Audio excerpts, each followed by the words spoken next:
అరుణాచల్ ప్రదేశ్ సిక్కింలో అధికార పార్టీలు మరోసారి ఘన విజయం సాధించాయి. రెండు రాష్ట్రాల్లోనూ విపక్షాలకు కనీసం అవకాశం ఇవ్వకుండా ఏకపక్ష విజయం సాధించాయి.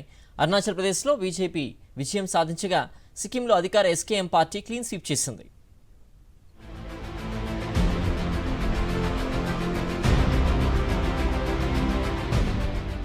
అరుణాచల్ ప్రదేశ్, సిక్కింలో ప్రజలు ఏకపక్ష తీర్పునిచ్చారు.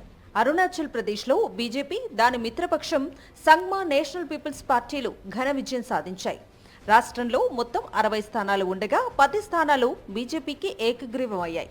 ఎన్నికలు జరిగిన 50 స్థానాల్లో బీజేపీ ఏకంగా 36 స్థానాల్లో గెలుపొందింది. మిత్రపక్షం నేషనల్ పీపుల్స్ పార్టీ 4 స్థానాలు గెలుచుకుంది. ఇతరులు 9 సీట్లు, కాంగ్రెస్ 1 స్థానంలో విజయం సాధించాయి. బీజేపీ గెలుపుతో పెమా ఖండు మూడోసారి ముఖ్యమంత్రి కానున్నారు.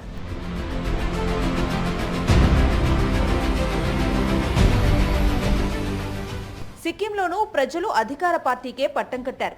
సిక్కింలో అధికార సిక్కిం క్రాంతికారి మోర్చా ఘన విజయం సాధించింది. 32 స్థానాలకు గాను ఏకంగా 31 స్థానాల్లో గెలిచి తిరుగులేని శక్తిగా నిరూపించుకుంది. విపక్ష సిక్కిం డెమోక్రటిక్ ఫ్రంట్ పార్టీకి కేవలం ఒకే స్థానంలో గెలిచి ఘోర పరాభవాన్ని మూటగట్టుకుంది. రెండు పార్టీలు మొత్తం 32 స్థానాల్లో అభ్యర్థులను నిలబెట్టాయి. ఇక బీజేపీ అక్కడ 31 స్థానాల్లో అభ్యర్థులను నిలబెట్టింది.